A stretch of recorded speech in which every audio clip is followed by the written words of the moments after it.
आळंदीच्या शैक्षणिक संस्थेत धक्कादायक प्रकार, पाहुण्याकडून 12 वर्षाच्या मुलावर अनैसर्गिक लैंगिक अत्याचार। शनिवार दिनांक 4 रोजी मध्यरात्री 2:30 वाजण्याच्या सुमारास ही घटना घडली असून महेश नामदेव मिसाळ वय वर्ष 28 या तरुणाने झोपेत 2 अल्पवयीन मुलांवर अत्याचार केल्याची खळबळजनक घटना समोर आली आहे। पुण्यातील आळंदी हद्दीतील वडगाव रस्त्याला असलेल्या एका शैक्षणिक संस्थेत हा प्रकार घडला असून या प्रकरणी तरुणास अटक करण्यात आली आहे। पाहुणा म्हणून आलेल्या 28 वर्षीय तरुणाने आळंदीतील शैक्षणिक संस्थेत 12 वर्षाच्या 2 मुलांवर अनैसर्गिक अत्याचार केल्याची धक्कादायक घटना समोर आली आहे। शनिवारी मध्यरात्री घडलेल्या या घटनेनंतर मोठी खळबळ उडाली असून आळंदीसह संपूर्ण परिसर हादरलाय।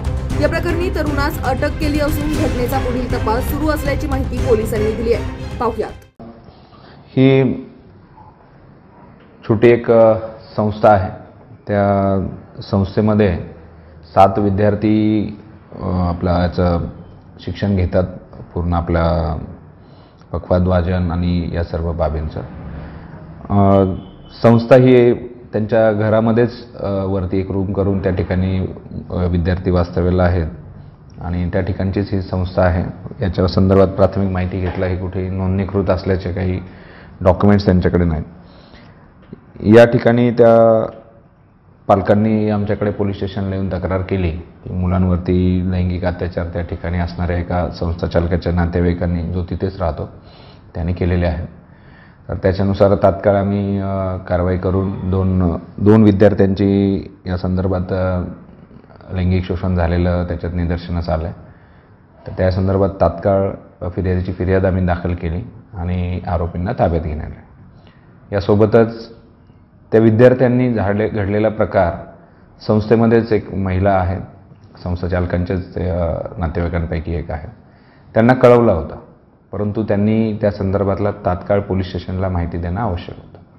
त्यांनी माहिती दिली नाही, त्यामुळे त्यांना देखील या गुन्ह्यामध्ये आम्ही आरोपी केलेला आहे। याच्यामधील जे आरोपी आहेत त्यांना अटक करण्यात आलेली आहे आणि विद्यार्थ्यांची जी आहे ती वैद्यकीय तपासणी करण्याचं कामकाज सुरू आहे। एकंदरीत अशा प्रकारे यासाठी काय आता पुढली पावलं उचलली जाणार आहेत? असे प्रकार यापूर्वी 1-2 प्रकार गुन्ह्यांची नोंद झालेली आहे। तेव्हापासूनच आम्ही सातत्याने आमचे जे दामिनी मार्शल आहे, आमच्या माननीय पोलीस आयुक्त श्री विनयकुमार चौबे साहेबांच्या आदेशानुसार या सर्व ना की संस्थाच फक्त सर्वच शाळांमध्ये या भेटी देत असतात आणि गुड टच, बॅड टच या संदर्भातलं जे एज्युकेशन आहे हे सातत्याने पोलीस विभागामार्फत देखील आम्ही करत असतो। तर हे अजून आम्ही इंटेन्सिफाय करणार। अशा ज्या काही संस्था आहेत त्या संदर्भात जे त्यांचे सक्षम प्राधिकारी आहेत जे नोंदणी करतात याची, तर त्या संदर्भात त्यांना देखील आम्ही पत्रव्यवहार करून अशा संस्थांवर कारवाई करण्यासंदर्भात यापुढे कारवाई केली जाईल।